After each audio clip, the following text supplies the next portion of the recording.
In light of recent events, we've seen quite a rise in locally hate crime, and we just want to take the opportunity to relaunch our internal policy. So this is to tell you that this policy is there to support you, and that you have got some practical tools and tips included in this policy that you can utilise with patients that are displaying evidence of violence and aggression towards you as members of our workforce. I use the policy is because I'm a manager that, I'm working with colleagues of over 60 of us, and I've got to be able to ensure that they're safe. In the emergency department, unfortunately, we do have lots of incidences where we have both physical and verbal aggression towards our staff. So it's really important to keep our staff safe and also our patients safe, as these situations can often escalate. As a result, we trialled the new policy for the management of violent and aggressive patients in the ED. We did this last year and found that the policy now is really easy to implement and can be implemented at any time, day or night, because at night time quite often we get a higher proportion of incidents that occur. The policy at the moment is a 3-stage policy where you get a written warning, an acceptable behavioural contract, which can then lead to an expulsion order either from the emergency department or in some cases from the entire hospital site itself. Violence and aggression includes racism, sexism, all forms of discrimination, and understanding that this policy exists may also enable you to have a conversation with your line manager to actually unpick what it means to you when you're on the receiving end.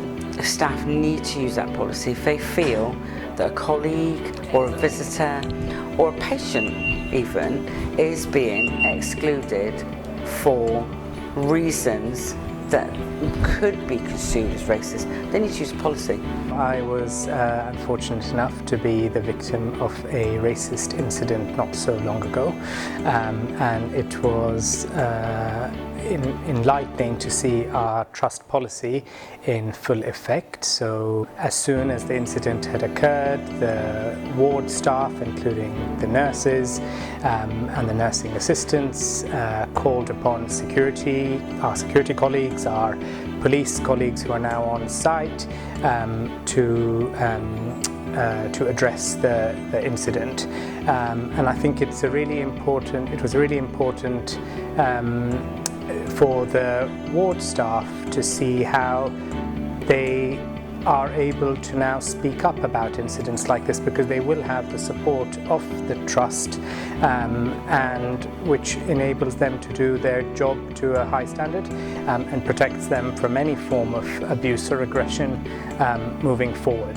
I'm one of the long-term officers here who look after the site on a day-to-day basis. What we're hoping to achieve here is just to help keep NHS staff safe like yourselves.